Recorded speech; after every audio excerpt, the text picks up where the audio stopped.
We have talked about them many times and we use them all the time, so we are so excited to officially be partnering with Moon Travel Guides. Seriously, we love Moon Travel Guides. If you were to look in the car while we were on our road trip this past summer, you would find at least 5 or 6. If you've traveled the Americas, then you already know that Moon Travel Guides are the go-to guides for truly immersive experiences. With coverage of all 63 national parks and other outdoor adventures in every U.S. region, you can count on Moon's local expertise, unique recommendations, and strategic advice to help you plan an unforgettable trip, whether you're hiking in the heartland or camping on the coast. Wherever your wanderlust may lead, there's a Moon guide for you. We have used so many Moon Travel Guides on our journeys, including the Moon Travel Guides for the 63 national parks, Glacier National Park, Yellowstone and Grand Teton National Parks, Sequoia and Kings Canyon National Parks, Acadia National Park, the Trails of the Northeast, and I've even used Moon Travel Guides while venturing through Canada. In addition to information about hikes and adventures in any given area, there's also great tips about local businesses, history, culture, and info for a diverse audience of travelers. And Moon Travel authors are real people who have a close connection to the places they write about. They aren't just experts on the area, they're members of that community. So whether you are taking a short road trip, exploring a new city, heading to a national park, or spending a week in the wilderness,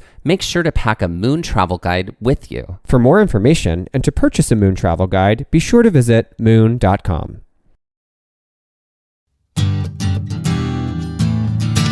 So we do a lot of traveling. I'm curious, we have thrown around the idea of getting a van and doing a van thing. Mm-hmm. That is like a very specific kind of life that one is signing up for. Yeah. We know many people who've done that or have done it for a period of time. Sure. Where are you on that? Do you feel like that's something you could do? I mean, I think I could do it not for like a year. Like, I think it would be like fun to have that as like a thing that you could then have for like a long trip, sort of like we just did, where it's like you don't have to have a tent or a campsite. You could obviously pull into a campsite if you could get a hookup, because, you know, you might need the electrical for that, but you wouldn't necessarily, you'd have like a comfortable bed at all points, like that you're used to.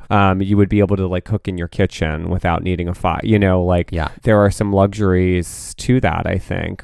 I like that idea, but I don't know that I could like go a whole year in a van or like live my whole life out of a van. Would like, you that's ever like ultimate tiny homing. Envision like a life where it's like, I've sold my house, I've sold my things, I've sold my soul, I've either put things in storage, something like that, wherein now I live out of like an RV or a moving vehicle permanently or for a long period of time. I don't know that I could permanently do that. There's something about like not having roots like in a space that kind of is like gives me anxiety to like not be able to like be like, this is my home that I go to and I hang my hat on, and it's not a thing that moves. I mean, your home is beautiful, is clearly a very safe space for you. It is. And as is mine. Mm-hmm. That's very true of me too. I think I share that with you. Yeah. And that's it's a temporary thing at best. Could only be a temporary thing at best. Yeah.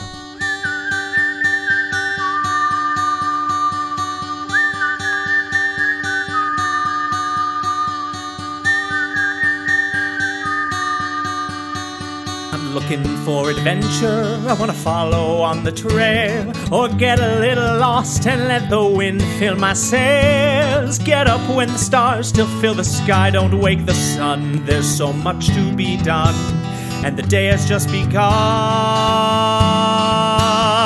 Go where the postcards are real, you can feel. You can open your eyes and open your heart when you gaze at the national parks. Follow you there. At the national parks. At the national parks. Follow you, I'll follow you there.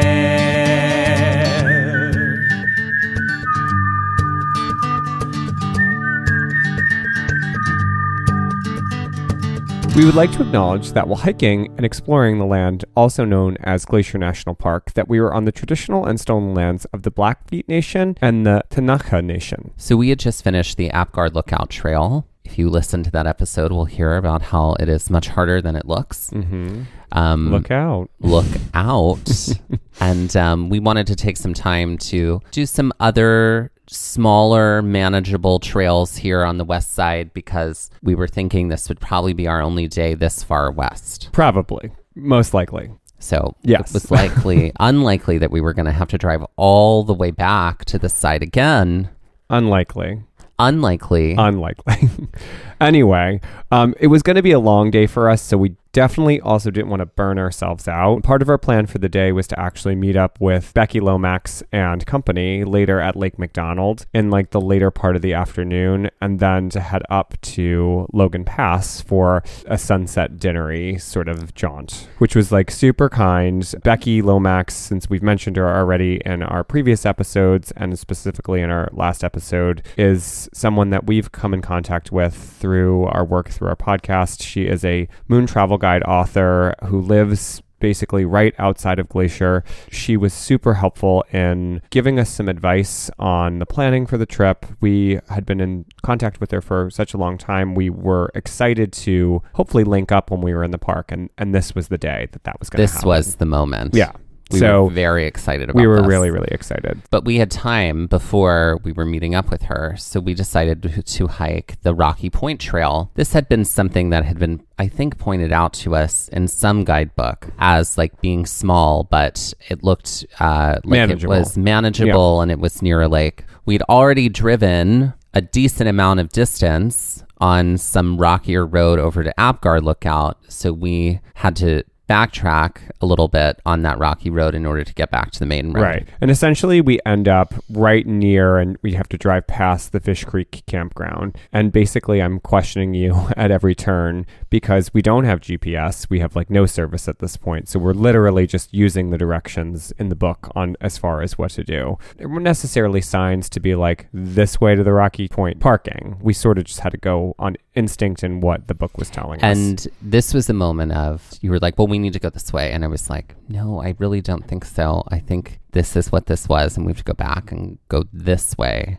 And that's what we ended up having to do. We had to turn around a couple of times. Yeah. While you admittedly know that your sense of direction is not as strong as mine, per se, you are just as confident about yours as I am about mine.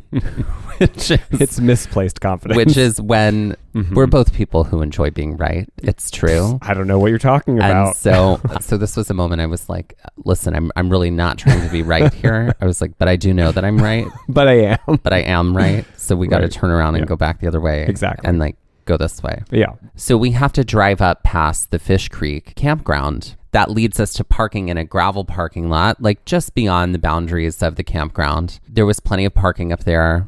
There were some other young people getting out of the car at the same point. Some whippersnappers were getting out of their car too, and they were going on a hike with us. But they looked like they were going on a stroll. Yes, not necessarily a hike. More strolling. They were strolling. Yeah. They actually turned around too. Like in the time that we were gearing up, they were like, this isn't where we need to be. They like sort of got back in their car. They did. Yeah. They did. Yeah. So at this point, it was like a little later in the morning. The sun is out and it's much brighter and it's getting warmer. So we definitely had to get our sunblock out and put it on. And the bug spray. As we approach the edge of the parking lot, we see a sign that gives us some sense of distance. The Rocky Point Trail itself is about 2.2 miles there and back. And it also sort of syncs up with the Lake Mcdonald Trail, which is basically our plan to continue on to. The Mcdonald Trail is fairly long, but essentially this little part of the trail that we're about to do that's going to connect us to the Rocky Point Trail is a part of the Lake Mcdonald Trail. The Rocky Point Trail sort of also runs through the campground. There's a lot happening here on the map. There's the campground, there's the Rocky Point Trail, there's the Lake Mcdonald Trail. We were like, well, let's walk along the Lake Mcdonald Trail because like it looks like the lake looks beautiful. A lovely stroll along a lake. So let's do it. So we set off on the Rocky Point Trail. At the beginning, it's very flat. and it's wonderful. Oh, compared to Apgar? Totally. Yes. There is a little bit of an elevation gain and drop, but it's not too bad. It's still late morning, so it's also sort of nice and cool in the shaded area that we're in. We eventually end up having to cross a very low bridge after coming down a decent amount before we start bounding back upwards again in these kind of like this wooded forest area. Part of this trail was this section of like really young trees. This was a whole area that was affected by Wildfire. Yeah. So these are new trees that have been growing. This is also at this point where we see and kind of like mentally note that there is a campground connector trail that links right up. So you can essentially from here walk right into the campground. And so we kind of like take note of that and just kind of keep. You're like, oh, wouldn't it be great to have like that spot right there? Like there was the tent there this morning. Who knows if they were in there? But it was like, we weren't very close. It was like about 100 feet away. Yeah. Oh, that would be cool to like be right on this connector trail. We start to lose elevation as we get closer to the lake, which is honestly very, very beautiful. Oh, yeah. There's all those photos of like the multicolored rocks in the lake, like in the early morning or late evening light. If you have in your own scrolling of photos around Glacier National Park, seen those pictures of those like multicolored fruity pebble looking rocks inside of the lake, that is in Lake Mcdonald. Yeah. So it is just blue, green, gorgeous, flat water that we're able to see as we get closer. At this point, essentially jump onto the Rocky Point Trail, and it's sort of becomes this interpretive trail, which gives us a great deal of information about the wildfire that was kind of raging around the lake, which is called the Robert Fire, which essentially blazed through this section of the park near Lake Mcdonald in the fall of 2003. So there were some photos of the wildfires that are definitely, you know, like were taken so you could see what the area looked like before it burned, after it burned, during and the burning. During the burning, and you can see what it looks like now because you're looking at it. Yeah. So there's definitely like some deadened trees that are here, but also a lot of like new life and new growth that's coming in. We essentially just continue along the lake here, which is very inviting and picturesque. It's not that hot in the shade, but as soon as you step into the sun here, it's like the heat has definitely come up. Like in the day. This is the 4th of July. It felt like summer on the East Coast, minus the humidity. So as we're walking along this like shaded area of underbrush and, you know, tall trees along the lake, the pathway starts to just become lots of multiple pathways, like right along the edge here. We weren't really exactly sure what's corresponding to what the map is saying. So we just were wandering aimlessly a little bit. Yeah, you kind of lost knowing the thread which of the direction trail. we're headed in essentially, but not necessarily like following anything specifically because it was really nice to walk that close to the water. Yeah, this is also where we sort of aimlessly start to climb because you do start to gain, as much as we're close to the lake, there is this obviously taller outcropping, which must be Rocky Point, that we sort of aimlessly climb to. And it's not like we were purposely going off trail. It's just that there really wasn't a clear path to kind of follow here. It was very easily just sort of fell apart at a certain point. In the lake, there were people who were kayaking. There were people who were laying on the sand near the lake, you know, laying out. Lots of people come to this lake for a lot of different reasons. Yeah, for recreational purposes, for sure. We take a few minutes to take in the beautiful sights, and then we say, okay, so now we need to figure out where this connector is to this Lake Mcdonald trail. And with that, let's take our first break.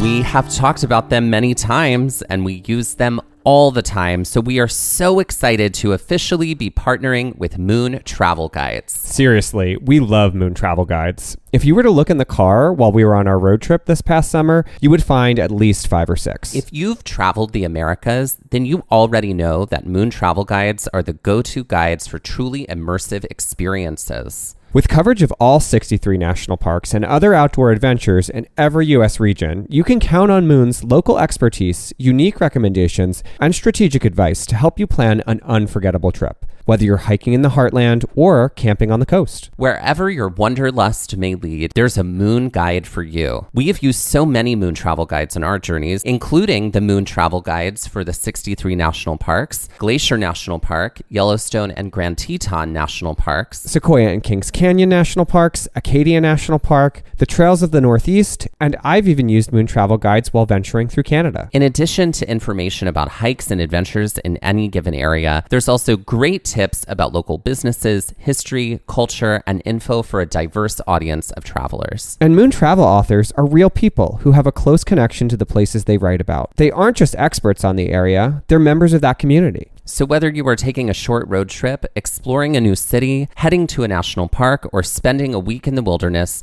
make sure to pack a moon travel guide with you. For more information and to purchase a moon travel guide, be sure to visit moon.com. So this is a new game that Mike developed. Mm-hmm. That is a word game. It's a word game. Tell us about it. It's called Adjective, Noun, Verb. So it's sort of a one-letter change game where, in some ways, where I'm going to give you a clue that will go in the order adjective, noun, verb. It will also be alliterative, which makes it fun because words are fun. Mm-hmm. You could play this in a multitude of ways. You could play adjective, verb, noun. You could do, what were you saying, adverb, noun. Yeah, you could go in a few orders. Yeah. It's grammar and it's word games and it's nerdy. For instance, if we were to say like gigantic rabbits jumping around, it could be like big bunnies bouncing. Yeah. Would be adjective, noun, verb. Big bunnies bouncing sounds like a gentleman's club. or at least a VHS tape that would be in the back of the store. Mm-hmm. Yeah. Right. Right. Exactly. So. Okay. All right. So you do have one? I do. I have two. I have two as well. Great. Nudgy mail carriers creating works of art. Is postman one of the Mm-hmm. words? Creating works of art With acrylics, oils, or watercolor. Okay. So is it prickly postman painting? I'll take that. It could also be pesky. Postman pesky painting. Okay, great. Mm-hmm. Okay, here we go. I have one for you. All right, great. These really, really beautiful dog breeds Mm-hmm. that are known for being hypoallergenic, Okay. gliding across the water on a kayak, making their way, doing the effort with the tools to make their way across the water on a kayak is what I mean to say. Making their effort to make their way across the What's water. that? That's the verb, right? Okay. Yeah. Okay. So what do you got? You're sitting in a kayak. You're going to go nowhere unless you do this thing. Paddling. Right. Yeah. That's one of the words. What dog breed? Poodles Mhm. paddling profusely. No. No. Poodles paddling. That's an Yeah. adverb. No. You have to describe the poodle and not the paddling. Oh. It's adjective, noun, verb, not noun, Okay. verb, adverb. Oh. Pretty poodles paddling. Exactly. Okay. Yeah. There you go. All right. Great. Extremely beautiful, rich-looking, tall animals found typically in a savanna working to cultivate vegetables. Okay. Is it gorgeous giraffes gardening? I'll take it. Glamorous Oh, giraffes glamorous. gardening. Okay. Yeah. Did you use the word gorgeous to describe them or no? I said you said beautiful and and expensive. Expensive looking. Okay. yeah. All right. Here's your last one. Okay. People filled with malicious intent who take malicious actions. A group of people who do this, but who are particularly filled with malicious intent, or like so much so that it's like an infection, doing things that are extremely annoying.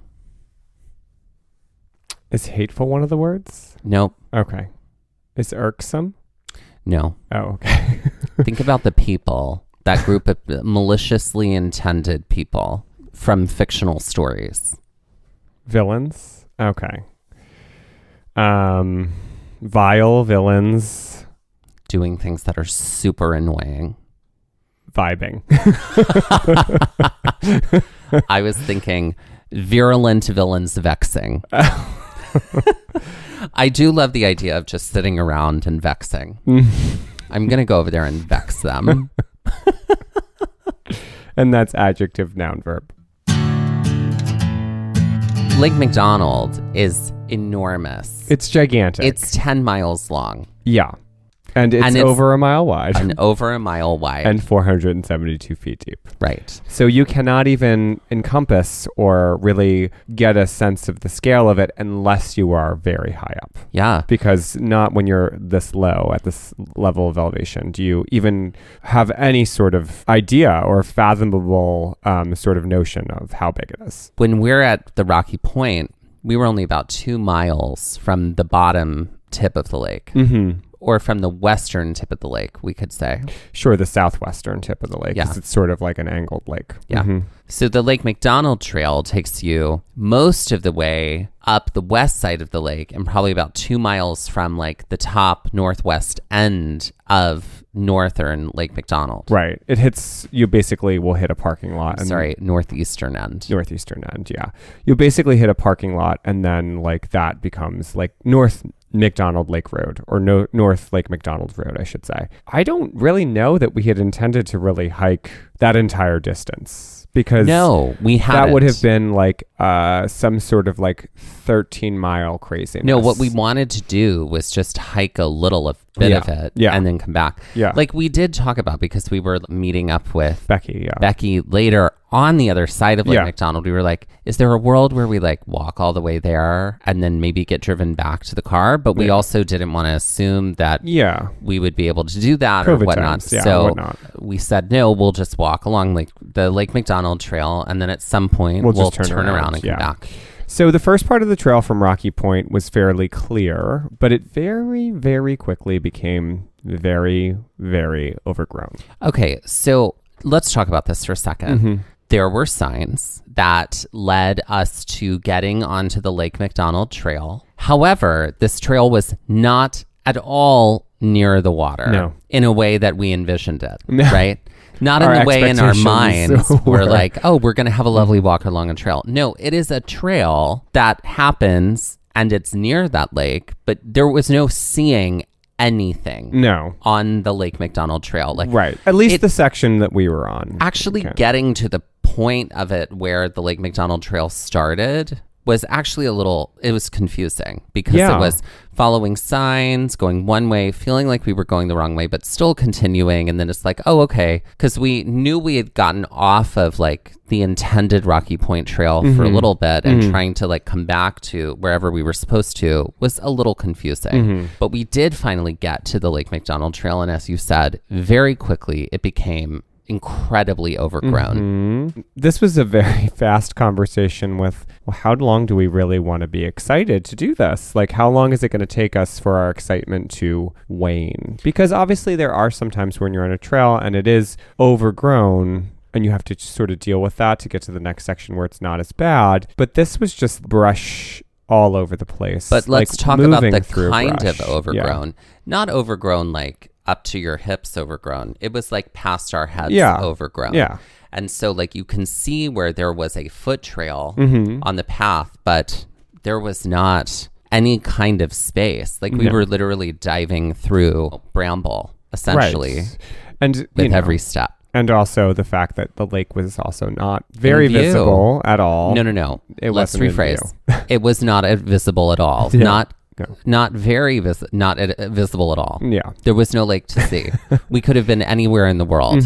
So we both sort of assumed that it would be along the lake for most of the trek. Like Dusty had said earlier, it doesn't take us very long to come to the conclusion that not only is this trail very long, but none of us really wanted to be fighting with brush for the rest of the day along the entire way. And there was really no way to guarantee that it wasn't going to be brush. Because I think we probably walked at least a mile into this brush before we were like, this is... Because there would be thank you. Parts that were really tough and then parts that were like slightly more open. And we were like, okay, well, let's keep going. We did almost walk, we say a mile. It could have been like a quarter of a mile. Who knows? Because it was that, arduous. It was that arduous. Yeah. It's also not only that, but there's not really a lot of tree growth here, or tall tree growth, I should say. So we're like sort of in direct sun and it is very hot at this point in the day. We sort of make a very critical decision that this was not for us right now. No. And we're like, definitely not about the bullshit of this.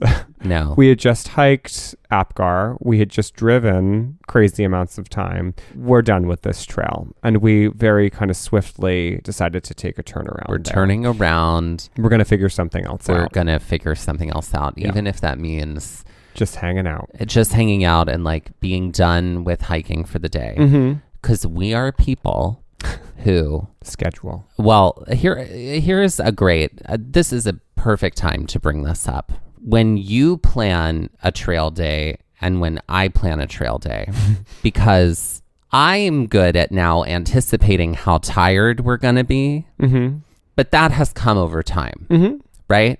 So an acquired skill. Back in the day, when we first started doing this, we would set out to hike some enormous amount of miles.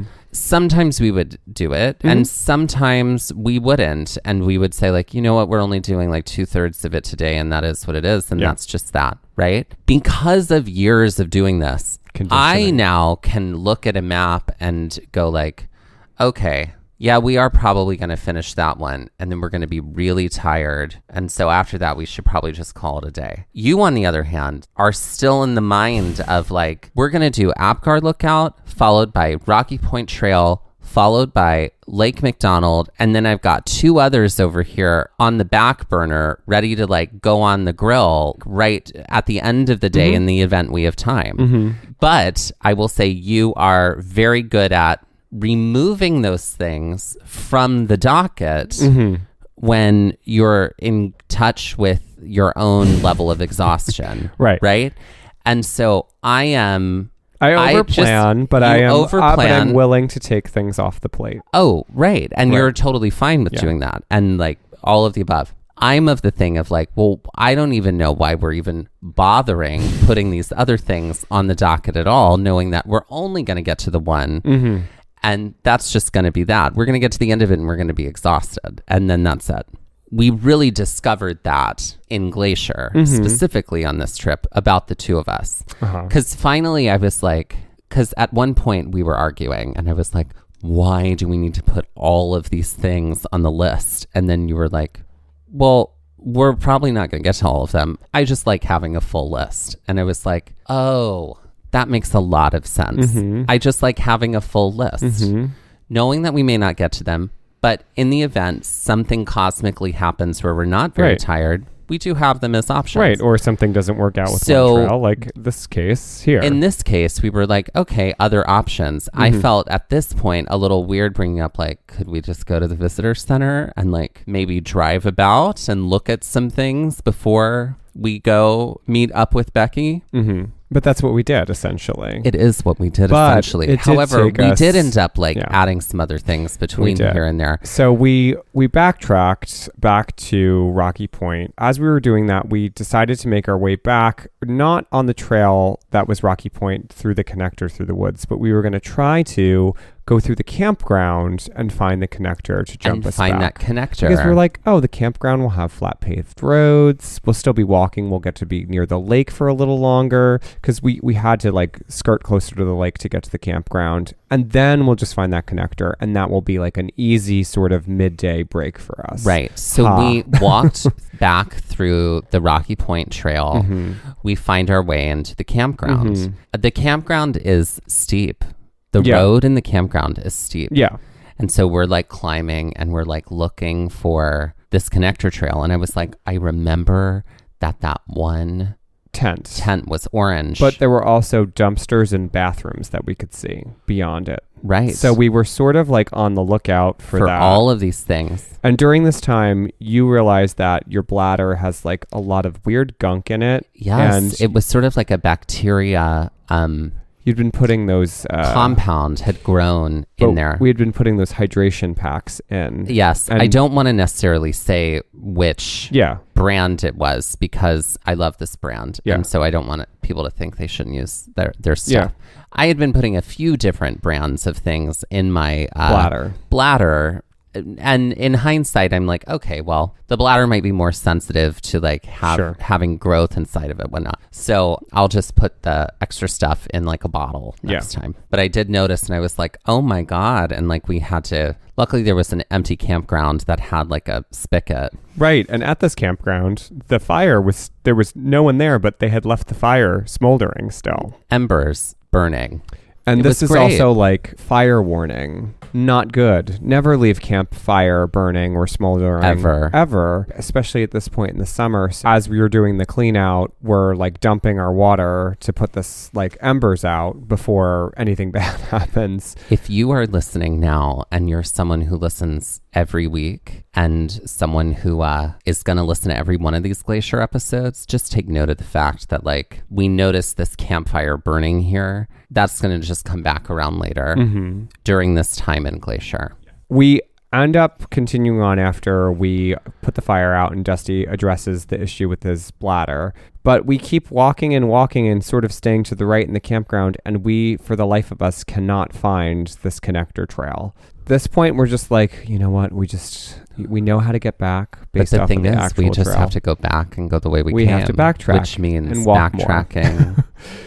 And walking more. Yeah. That's exactly what we had to do. And I think we're both a little pissed about this at this We point. were, definitely. Because we were tired. And I was still looking for that connecting trail. I was like, it's got to be here. Yeah. There's only one road going through this campground. Like, where is it? Right. But we had ascended so high. I was like, there's no way we're close to what that was. We didn't have to ascend that high before we saw that again. Yeah. After we get back out to where we came in from the campground, we head back along the Rocky Point Trail, get back to that connector through the woods, which, you know, at some point we do pass through that young part of the forest again and look at the connector trail to the campground. Like, where were you? We never saw you. We unexpectedly added more miles to our boots than we thought at that point when we get back to the car. But this is the point where we were going to take a little bit of a siesta by not hiking for a minute and head to the visitor center. And that's exactly what we did. And with that, let's take our next break.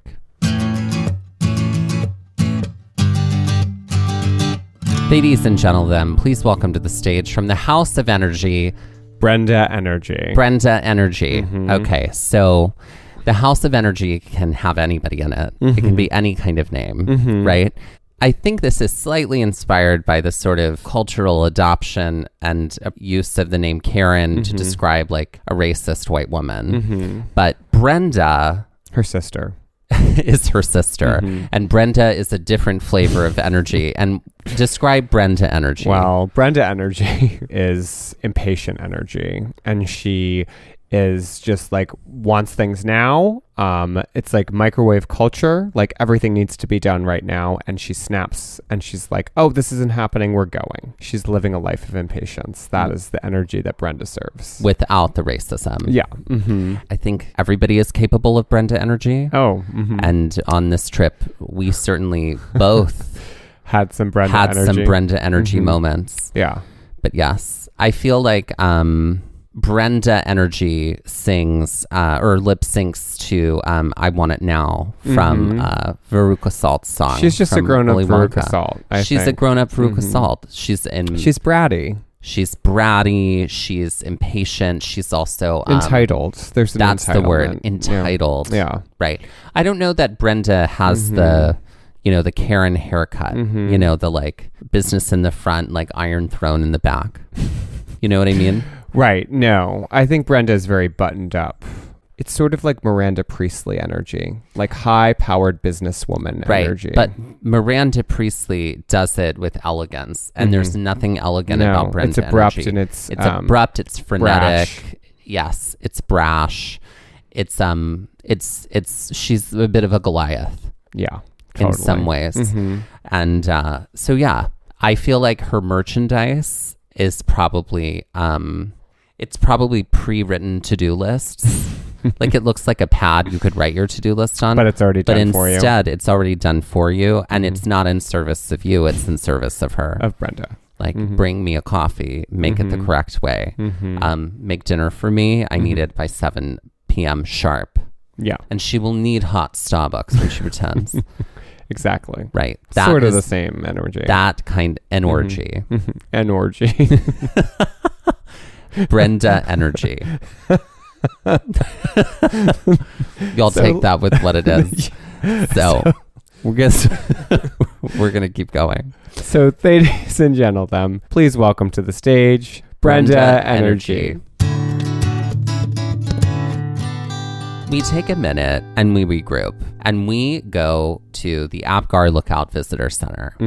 Now, I guess I think it's just the Apgar Visitor Center. I don't know. Oh, that's correct. It's the Apgar Visitor Center. It's this fairly small visitor center. There's a little bit of a line because there's, only COVID protocols, only so many people inside at one time. There's a really nice ranger at the door who was very chatty with everybody. Like, what'd you hike today? Everybody, what are you planning on doing while you're here? How long are you here? Great advice. Yeah.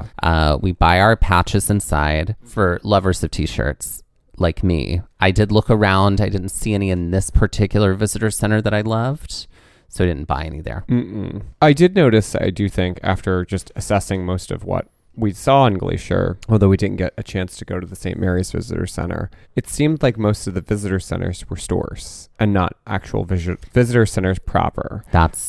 Which was interesting to me. And that was something that came up with Becky later on that we talked about. Usually it's like an educational experience, like an interpretive center as well. But no, not in Glacier. Yeah, the rangers were actually outside and to like the right of to the left of the entrance. So like after going through the visitor center, we were basically able to jump in line and talk to a really, really helpful ranger who, we were able to tell how much time we had, what we were hoping to do. She made great suggestions. She gave us some really, really great suggestions. I think she was a volunteer ranger. Thank you to all volunteer rangers. She also told us about the transit system for the park because we were talking about hiking going to the Sun Road, and she was talking about hiking Highline. The Highline, yes, and coming down from the chateau down a very treacherous trail, getting on the tram to basically take us back up to where we'd started. Which is the tram system, which is like a bus. Yeah, essentially, it's like a shuttle. A shuttle. That's the better word. So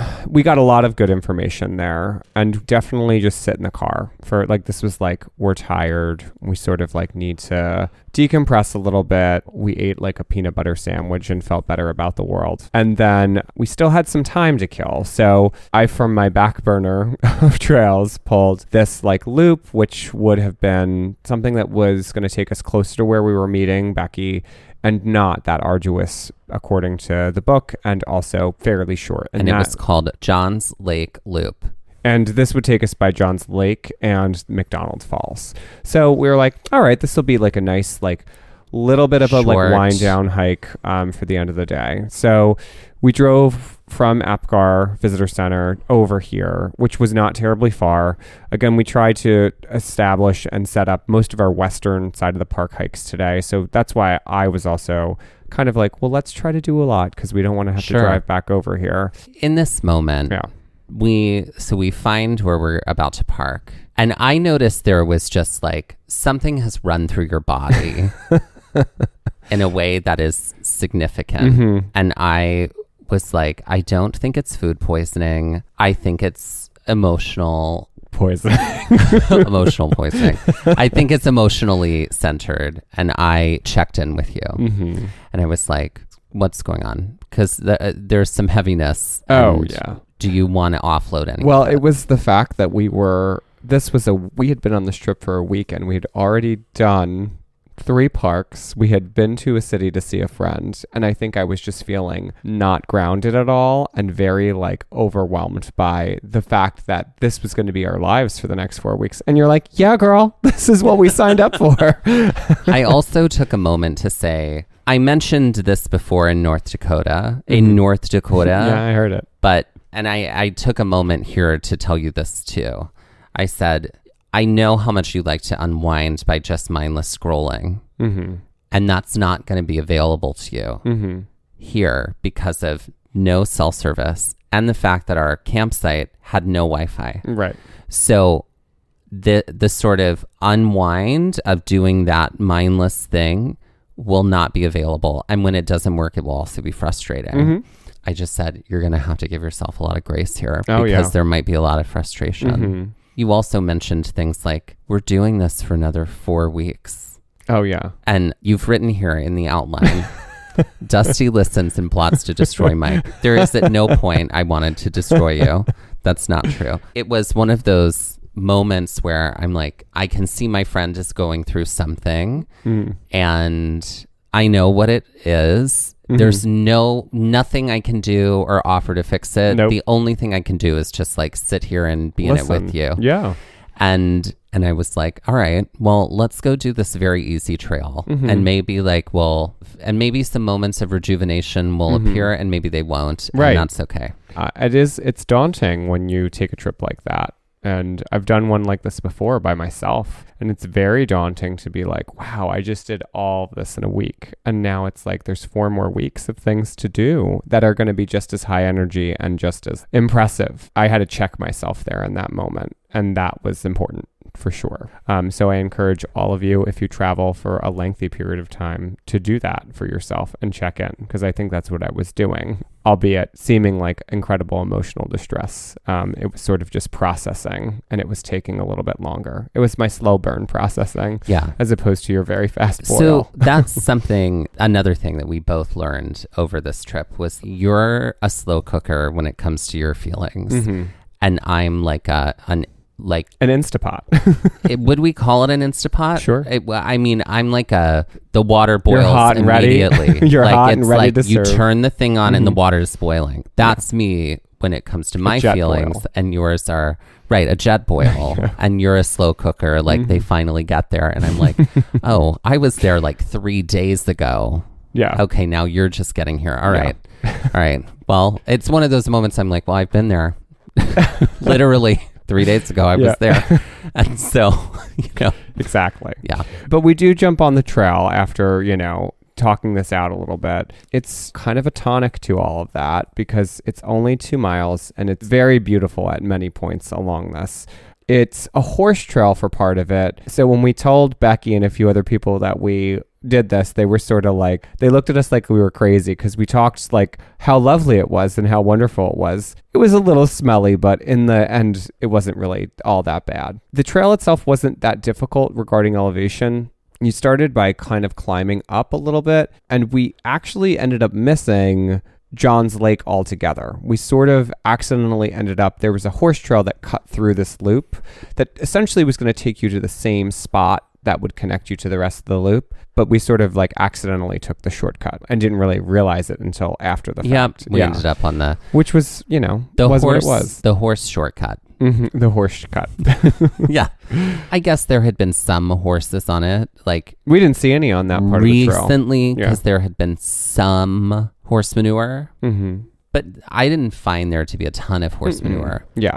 It felt very good here because it was very quiet and it was very like mossy, green, wonderland, sun shining through the trees. It was cooler. There was definitely like a sense of peace like from this part of the trail. And that was really nice. This also provided us the landscape to talk out all of those feelings. Yeah. That you got to offload a lot of that stuff. I did. During this walk. Eventually, we find ourselves coming to the stone archway and overpass. Through it, we see some of like the iciest blue. Rushing water. It It was so blue. Right. And I was like, oh, look at that. That was unexpected. Yeah. This is essentially McDonald Creek. And after walking through the archway, the riverbank is made up of this sort of like eroded cliff and then these very large, wide rocks. And there's a trail still for the horses because this is, again, the horse cut. So we ended up walking on those wider rocks that were closer to the river. And it's just beautiful. I mean, the sound of that rushing water sound of water kind of moving is always like a very peaceful sort of sound. For you? Yeah. It's like maybe all the white noise machines are with like, rain or like the ocean. It's like they know what they're doing. There's a larger bridge that is a connector from one side of the river to the other. And this is also like a horse bridge. So there's a lot of people like on the rocks near the bridge. It's just, you get this like really beautiful view of like the mountains in the distance from the top of the bridge after we climb up there. And as we're starting to cross, this is when we see the parade of people on horseback coming across the bridge. Right. So we step to the side because they have the right of way, and we let them all pass, and then we jut over to the other side of the river. As we're walking along this side of the river, it's much cooler over here. It's also a lot higher too than the other shadier. side. Some really lovely spots for photo moments. Perfect little coves for like looking out into this vast, beautiful, well, I mean, certainly the river, but also all of the things surrounding Scenery it. in the distance, yeah. We are kind of like taking, like we're walking and we're sort of like trading spots with this man who has a service dog, and we sort of like keep passing him, and then we'll stop and take some photos, and then he'll pass us. We at one point had been ahead of him, and we'd stopped to take like an Ussie, and he's like, oh, do you want me to take a photo of you? And we're like, yeah, sure. And he's like, great. He's like, this is my service dog Marley. He's like, I need you to take a picture of us and send it to Hollywood. Like, he was just like a weird character, like was a weird trail character. And that was what Marley was. What kind of dog was Marley? Sort of looked like a beagle-y kind of dog. That's right. Yeah. That's right. So we eventually come to Mcdonald Falls, which is like this gorgeous waterfall. It's right along the edge of the trail. You can walk sort of right up to the crest of the falls. And you can see it. We got lots of pictures there. And it was like a nice sort of end to this loop, because this loop was just a little further beyond, took us right back to that road where we parked. Yeah. And we did have to walk a little bit down the road in order to get back to the car. But at this point, we are basically ready to like finally meet up with Becky. We end up meeting with her at a secret swimming spot, of which we will say nothing more than We've been told instructed we can to never say, give directions to say nothing to how to get there. Yeah. But if you're lucky enough to explore Glacier with the local, hopefully you'll find one too. Yeah. Also, you can swim in so many spots other than the secret swimming Yeah. spot. But we end up meeting up with her and her friend Lou and her niece KT, and it was honestly like meeting family. Meeting immediately. Or like getting together with family again. Meeting family. And so for all of them. And so it was one of those very special moments I'll never forget of, we had been with her on Zoom once before. We talked mostly through email. And then we were meeting up in person, and it was just like immediate. Yeah. We floated in the river. We talked about our trip and what we'd done and where we were headed. I mean, float in the river, the lake. We were floating in the lake, right. Becky was like pointing things out. Like, she's like, oh, like telling stories about grizzly bears, like seeing like a cloud coming down the mountain, like and very fast. How to look up at the mountain to see if you can spot a grizzly bear or a mountain goat. I loved how excited they were. Oh yeah, as locals to just like look up at, and well, one, certainly to share all of that, and two, to like look up and be like, do you think we can see a grizzly bear? Like something that we don't see all the time. Yeah. And I was excited to see at some point. Yeah. You less so. Yeah. We've covered that. But excited to see, and then ways that they are like, usually we just scan the side of the mountain and we just wait and see if something moves, and that's probably a bear. Yeah. There was a bald eagle that flew over us in the lake, which was cool. Mm-hmm. This actually put me the most at ease after heading down my dark rabbit hole. What's funny is I think this was the first of many sort of moments that added to that sense of ease, for me too. Yeah. And I think it all had to do with like the other people. Yeah. Yeah. Not that, Mm-hmm. we're not I the read greatest between the company, lines. but it's also nice to have on trips like this, especially for 5 weeks. It's like we are literally together 24 hours a day, and that can be very exhausting for both of us who are both people who love our solitude time. Mm-hmm. We, after swimming in the lake, were, treated with a lovely tour, essentially up going to the Sun Road. Becky got in our car, which was amazing. And she just was like, I'm going to play tour guide because this is a place that I love. This was, oh my goodness, this was the greatest. Yeah. We stopped a few times. This is also where we were introduced to Dot's Pretzels. And we've become huge fans. Please sponsor us. Dots. Good Lord.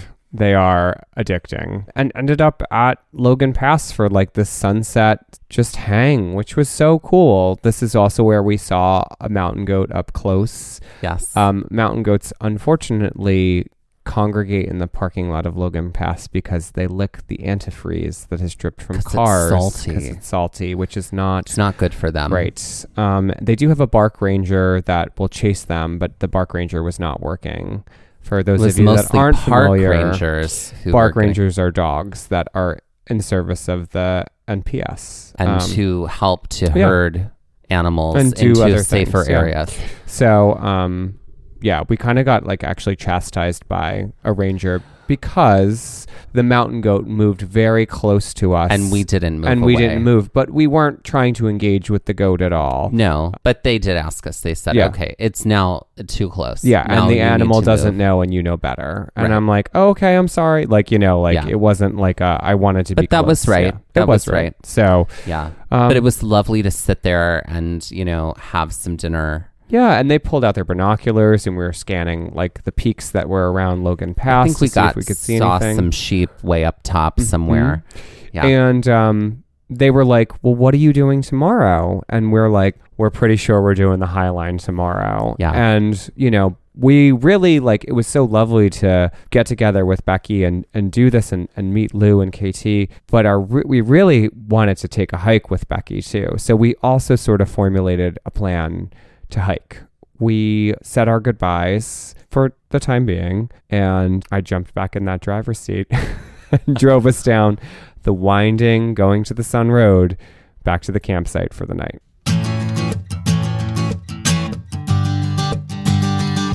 So let's put these trails on the Karen Stone scale. So let's start with Rocky Point Trail. A 4? That's my thought too. Yeah. It wasn't... 4. It was just a There's little some confusing. up and down. Yeah. It's confusing. Yeah. Yeah, 4. Yeah, 4. Lake McDonald Trail I don't even It's know that hard. we can. I don't think we can because Yeah. we were on it for but so little. we'll just say that there's underbrushy. Underbrushy, It may have been more relatively maintained flat. now. Who knows? knows? And the Johns Lake Loop. A 3 for me. Yeah, that's my feeling too. There's was some lovely. up and down, but Yeah. The scenery is what makes it. later some people say they don't like that loop because it's covered in horse poop. Mm-hmm. I didn't get much of that on the loop, but I have a lovely memory of this loop, so I think it's great. And so like a 3 from me. Yeah, that sounds good. So for Rocky Point Trail, we've got an 8 out of 20, and for John Lake's Loop, we got a 6 out of 20. Mm-hmm. And now it's time to end this episode with some Jeopardy style trivia. Are we ready for some Jeopardy style trivia, Mike? We are. Okay, great. Well, why don't you start us off? Oh, okay, great. So my Jeopardy, considering this episode is called Forward and Backward, is also titled Forward and Backward, and it's all about time travel in film.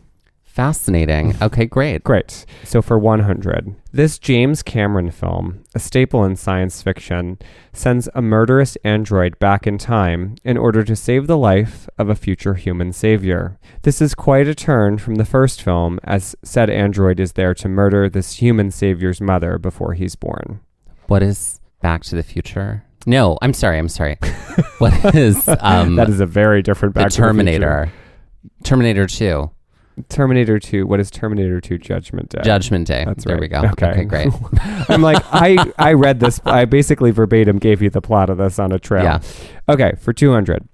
William S. Preston and Theodore Logan have to collect historical figures from the past in their time-traveling telephone booth if they ever hope to pass their high school history class and become their great and future selves, uniting the world through music in this late 80s time travel comedy. What is Bill and Ted's Excellent Adventure? That's correct.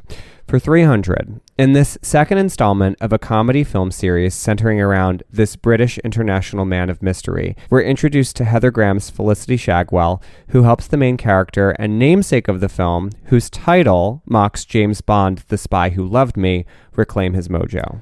I'd like the full title. Austin Powers, the spy who shagged me. That's correct. Powers. That was a little bit of a Dr. Evil there. How? All right. $1 million. Exactly.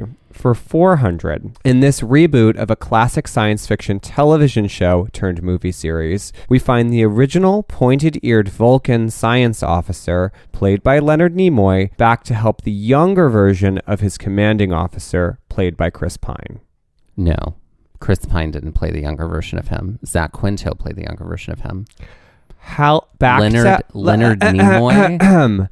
Back to help the younger version of his commanding officer, played by Chris Pine.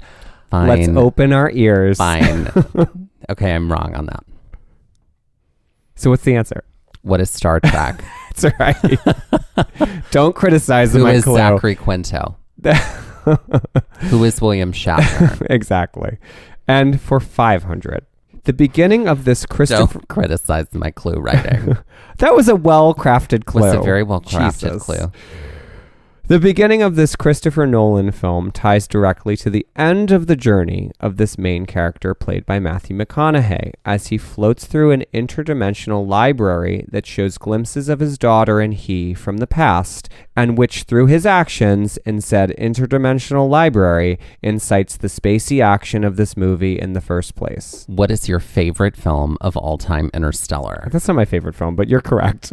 I know, I'm being sarcastic. Yeah. You didn't like Interstellar. I think that Contact is a better Interstellar, and it Okay. also gives you McConaughey. I've not seen Contact. It's got Jodie Foster in it. I know. Mm-hmm. It's so good. Anyway. Oh, I will see it. And that's forward and backward. Great. Great job. 5 for 5. I mean, the first one. Yeah. Sort of. Okay, great. Are you ready? Mm-hmm.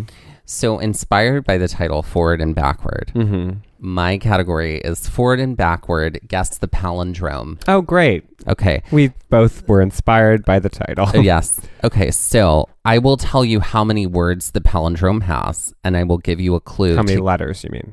No, there are palindrome. Oh, okay. These Yeah, are yeah, yeah. palindrome Okay. phrases. Okay, like a man, a planet, canal, can't, Panama. Yeah, there you go. Yeah. You know, right? Okay. So, Jesus. these are palindrome phrases. God, I usually write the hard Jeopardies, and you're writing them now. 2022. What's New happening? year, new me. Here we go. Ready? Mm-hmm. For 100, it's 2 words. Another way to say this might be, please refrain from moving your head in this way that would signal agreement. No nod. What is no nod? Oh, that wouldn't work. No. You're so close. Nod is correct. Oh, don't nod. Correct. What is don't nod? There you Okay, go. Okay. Don't nod. Okay. For 200, this is 2 words. Okay. If one of the main components of a martini was villainous, we might call it a this. We might call this tiny little round thing a this. What is an evil olive? Correct. Okay. Okay, great. For 300, this is 4 words. Palindromes. 4 words. 4 words. Another way to say this might be, darn it, I feel angry, but add the swear word back in. This is also requiring you to not spell the swear word the correct way. Rather than saying darn it, what do we often say? Damn. Right. But we say damn it, but we don't say it D-A-M-N-I-T. We say it D-A-M-M-I-T. Okay. Also, damn it's not really a swear word. Well, according to my mom, it was. Oh, I mean, I thought it was going to be like, shit, damn, I'm mad. No. Okay. I mean, you're close with what you just said. Oh. Damn it, I'm mad? Correct. Oh, okay. That's the answer. But you said it was 4 words. Damn it is 1 word. Right. D-A-M-M-I-T. And then I'm mad. I am mad. Oh, see, I said I'm and not I am. So that's why you gave me the correct answer and it wasn't correct. Oh, it should be I'm. It should be I'm. Correct. It's 3 words. Okay. I was wrong. Okay, great.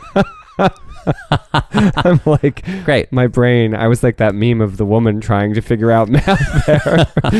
Okay, for 400, this is 4 words. Okay. Another way to say this might be, if one of the central characters from Streetcar Named Desire did not succeed in a game where the prize was this pocket-sized bill holder, or these pocket-sized bill holders, it's plural. So if one of the characters from Streetcar Named Desire did not win a pocket-sized billfold, right? Okay. So, okay, hang on. I think I have it. It's like Stella's wallet or something like that. It's like You're correct. I mean, yes. Yeah, that's true. the end. Those, Yeah. It's in the past tense. Stella's wallets, right? Or no, walleted. Wallets is the fourth. Stella's the first word. Wallets is the fourth word. Yeah, Stella's. Not Stella's apostrophe. Stella wallets. Stella blank blank wallets. Stella lost a wallet. No. Incorrect. What is Stella won no wallets? I was thinking there was something with that. Okay. Yeah. Okay. So there you go. All right. Okay, for 500. Stella. This is 7 words. Oh my God. Is it a Mana Plana Canal Panama? It's not. No. I'm sorry. It's one of my favorites. Another way to say this might be, while I urinate, my lord, I'm looking at the Leaning Tower.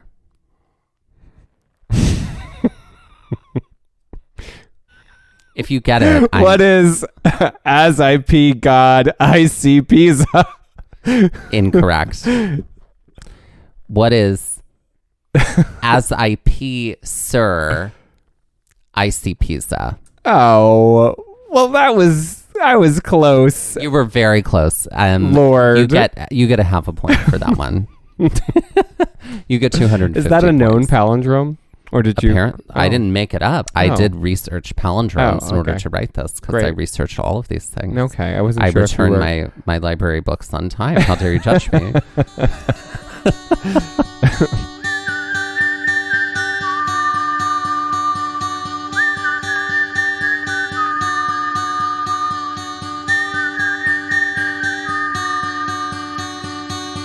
This has been Gaze at the National Parks, the podcast, and we're here to remind you to hike early and hike often, and that adventure is always out there.